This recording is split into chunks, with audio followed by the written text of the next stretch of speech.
அஸ்ஸலாமு அலைக்கும் வரஹ்மத்துல்லாஹி வபரகாத்துஹு.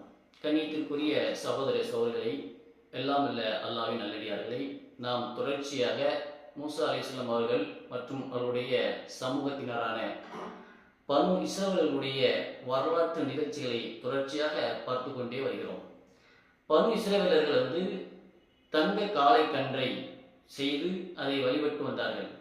அந்த வழிபாட்டிற்கு பிறகு பனு இஸ்ரவேலர்களுக்கு கிடைத்த தண்டனை மற்றும் அவர்கள் மீண்டும் மன்னிப்பு கோருவதை பற்றிய வரலாற்றை நாம் இன்று தொடர்ச்சியாக பார்க்கலாம். மூசா அலைஹிஸ்ஸலாம் அவங்க சாமிரி என்கின்ற நயவஞ்சனுடைய சதியை அம்பலப்படுத்துறாங்க. அம்பலப்படுத்தினதுக்கு பிறகு அவன் செய்த அந்த தங்க காளை கன்றை சுட்டரித்து கடல்ல கரைத்து நினைக்கிறாங்க, தூக்கி எறிஞ்சிடுறாங்க. கடலில் கரைத்த இந்த விவரத்தை கண்டதும் பனு இஸ்ரவேலர்கள் என்ன பண்றாங்க அப்படின்னா, தங்களுடைய தவறை உணர்ந்து கொள்கிறார்கள். தாங்கள் மிகப்பெரிய வழிகேட்டில் விழுந்து விட்டதை எண்ணி அவர்கள் கவலை அடைந்து வருத்தப்படுகிறார்கள். பிறகு இறைவனிடத்தில், எங்கள் இறைவன் எங்களுக்கு கிருபை செய்து எங்களை மன்னிக்காவிட்டால் நிச்சயமாக நாங்கள் நஷ்டமடைந்தவர்களாக விடுவோம் என்று எண்ணுகிறார்கள். அவர்கள் கதறுகிறார்கள். அவர்கள் இறைவனிடத்தில் தௌஃபா செய்கிறார்கள். இறைவன் அந்த தௌஃபாவை ஏற்றுக்கொள்வதற்காக அவர்களுக்கு சில நிபந்தனைகள் விதிக்கின்றான். ஏன் என்று சொன்னால், அவர்கள் செய்வது ஒரு சாதாரணமான பாவம் அல்ல. தங்களை பல இக்கட்டான சூழ்நிலையிலிருந்து காப்பாற்றிய உண்மையான இறைவனுக்கு என்ன செய்து விட்டார்கள்? அவர்கள் இணை வைத்து விட்டார்கள். அதாவது சிறுக்கு என்கின்ற பெரும் பாவத்தை செய்து விட்டார்கள். எனவே இதற்கான மன்னிப்பும் அவர்களுக்கு கொடுக்கப்பட்ட நிபந்தனையும் மிக கடுமையானதாக என்ன செய்தது இருந்தது.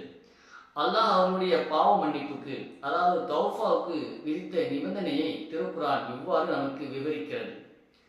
மூசா தம் சமூகத்தாரை நோக்கி, என் சமூகத்தாரே, நீங்கள் காளை கன்றை வணக்கத்திற்குரியதாக எடுத்துக்கொண்டதன் மூலமாக உங்களுக்கு நீங்களே அநியாயம் செய்து கொண்டீர்கள். ஆகவே உங்களை படைத்தவனிடம் நீங்கள் தௌஃபா செய்து மன்னிப்பு கோரி உங்களை நீங்களே கொன்றுவிடுங்கள். அதுவே உங்களை படைத்தவனிடம் உங்களுக்கு நன்மை அளிப்பதாகும் என்று கூறியபோது அவன் உங்களை மன்னித்தான். நிச்சயமாக அவன் தௌஃபாவை ஏற்பவன் நிகரற்ற அன்புடையோன் என்று 2வது அத்தியாயத்தில் 54வது வசனத்தில் அல்லாஹ் அந்த மக்களுக்கு மன்னிப்பு வழங்கியதை குறித்து சொல்கிறான். இந்த தண்டனையை குறித்து திருக்குர்ஆன் விரிவுரையாளர்கள் எப்படி விளக்குகிறார்கள் என்று சொன்னால், அதாவது காளை கன்றை வணங்காமல் உண்மையான ஈமானில் இருந்தவர்கள் ஒருபுறமும், சிலை வழிபாட்டில் வீழ்ந்தவர்கள் மறுபுறமும் நிற்கிறார்கள்.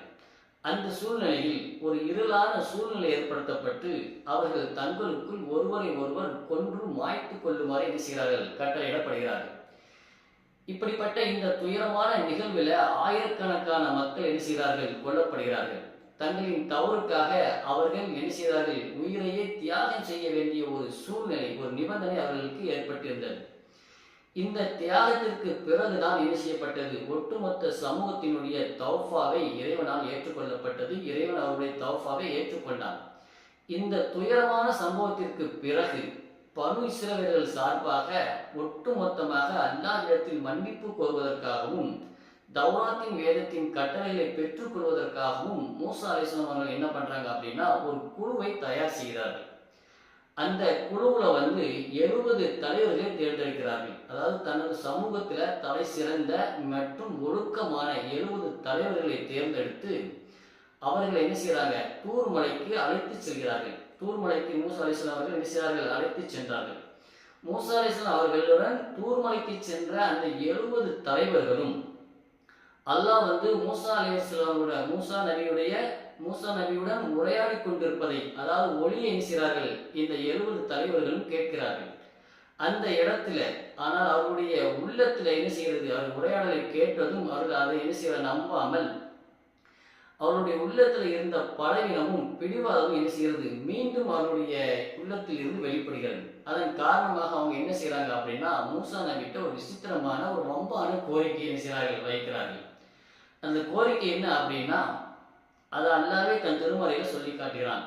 மூசாவே, நாங்கள் அல்லாஹ்வை கண்கூடாக பார்க்கும் வரை உங்களை நம்பவே மாட்டோம் என்று நினைக்கிறார்கள் அவர்கள் கூறினார்கள் என்று அல்லாஹ் 2வது அத்தியாயத்தில் 55வது வசனத்தில் சொல்லி காட்டுகிறான். அவர்கள் அல்லாஹ் எவ்வளவோ அற்புதங்களை காட்டியிருக்கிறான், எவ்வளவோ கஷ்டங்களில் அவர்களை காப்பாற்றி இருக்கிறான். ஆயினும் அவர்கள் அதை மறுத்து மீண்டும் அல்லாஹ்வை கண்கூடாக பார்த்தால்தான் மூசா நபியை நம்புவோம் என்று நினைக்கிறார்கள். அவர்கள் பிடிவாதமாக இருக்கிறார்கள். அல்லாஹ்வினுடைய வல்லமையையும் அற்புதங்களையும் எத்தனை காலம் நேரில் பார்த்ததற்கு பிறகும் அவர்கள் இறைவனை கண்ணால் பார்க்க வேண்டும் என்று பிடிவாதம் பிடித்தது அல்லாஹ்வினுடைய கோபத்தை தூண்டியது. அதனால என்ன நடந்தது? அவர்கள் பார்த்து கொண்டிருக்கும் போதே ஒரு பயங்கரமான பேரிடி, அதாவது மின்னல் போன்ற ஒரு பேரொளி அவர்கள் அனைவரையுமே என்ன செய்தது? தாக்கியது. அந்த தாக்கத்தின் காரணமாக அந்த 70 தலைவர்களும் அங்கேயே சுருண்டு விழுந்து என்ன செய்து விட்டார்கள்? இறந்து விட்டார்கள். இந்த நிகழ்ச்சியை கண்ட திடுக்கிட்ட மூசா அலைஹிஸ்ஸலாம் அவர்கள் பதறி போய் அல்லாஹ்விடத்தில் மன்றாடினார்கள்.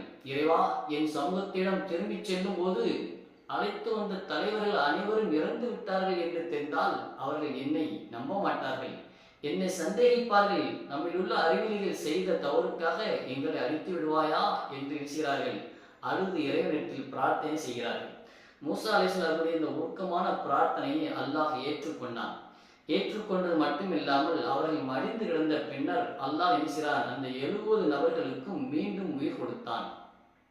இதை அல்லாஹ் தன் திருமலையில் சொல்லியும் காட்டுகிறான். நீங்கள் நன்றியுடையோராய் இருக்கும் பொருட்டு நீங்கள் இறந்த பின் உங்களை நாம் மீண்டும் உயிர்ப்பித்தோம் என்று 2வது அத்தியாயத்தில் 56வது வசனத்தில் அல்லாஹ் அது நிகழ்ச்சியை சொல்லி காட்டுகிறான். இறந்ததுக்கு பிறகு மீண்டும் உயிர் பெற்ற அந்த 70 தலைவர்களும் என்ன செய்யறாங்க? அல்லாஹ்வுடைய பேராற்றலை முழுமையாக உணர்ந்து கொண்டு மன்னிப்பு பெற்றுக்கொண்டு இறைவனிடத்திலிருந்து கிடைக்கப்பட்ட தௌராத் வேதத்தினுடைய கட்டளைகளோடு இருக்கிறார்கள். தங்கள் மக்களிடத்தில் அந்த தலைவர்களும் மூசா நபி திரும்பி செல்கிறார்கள்.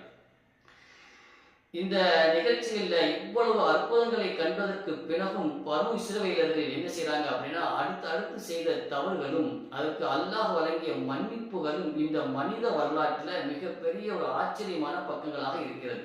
இன்னைக்கு அதே நிலைமைதான். நாம் இந்த உலகத்துல எவ்வளவோ தவறுகள் செய்து கொண்டே இருக்கின்றோம். ஆனால் அல்லாஹ் அதையெல்லாம் என்ன செய்கிறான்? உடனுக்குடனே தண்டிக்காமல் நம்மளை எல்லாம் மன்னித்து விட்டு கொண்டே இருக்கிறான். ஆனால் நாம் என்ன செய்து கொண்டிருக்கோம்? இறைவன் நம்மளை தண்டிக்காததை நமக்கு சாதகமாக பயன்படுத்தி நாம் அதிகமான தவறுகளை இன்னும் செய்து கொண்டே இருக்கின்றோம். எனவே நாம் நம்மளுடைய வாழ்க்கையில் செய்த தவறுகளுக்காக இறைவன் உடனுக்குடன் தண்டிப்பதாக இருந்தால் இந்த உலகத்தில் யாருமே உயிரோடு இருக்க முடியாது. எனவே அல்லாஹ் நம்மளை மன்னித்து விட்டிருக்கிறான் என்று சொன்னால் நாம் திருந்துவதற்கு ஒரு வாய்ப்பை ஏற்படுத்தி கொடுத்திருக்கிறான் என்று நினைத்து நாம் அந்த தவறுகளிலிருந்து நாம் என்ன செய்ய வேண்டும்? திருத்திக் கொள்ள வேண்டும். இதற்கு அடுத்ததாக பனு இஸ்ரவேலர்களுக்கு ஒரு புனிதமான நகரத்திற்குள், அதாவது செருசலேம் என்கின்ற நகரத்திற்குள் நுழையுமாறு என்ன செய்கிறான்? அல்லாஹ் கட்டளையிடுகிறான். அல்லாஹ் இட்ட அந்த கட்டளையின் போது அவர்கள் என்ன செய்கிறார்கள்? பயந்து பின்வாங்குகிறார்கள். ஏன் என்று சொன்னால் அங்கே சப்பாரியன்கள் என்று சொல்லக்கூடிய ராட்சத மனிதர்கள் அங்கே இருக்கிறார்கள். அவர்களை பார்த்தியவர்கள் பயந்து அந்த செருசலேத்திற்குள் நுழைவதற்கு தயங்குகிறார்கள். அந்த சம்பவத்தை பற்றி இன்ஷா அல்லாஹ் நாம அடுத்த நாட்களில் பார்க்கலாம். அதுவரை நமது சேனலில் தொடர்ந்திருங்கள். அஸ்ஸலாமு அலைக்கும் வரஹ்மத்துல்லாஹி வபரகாத்துஹு.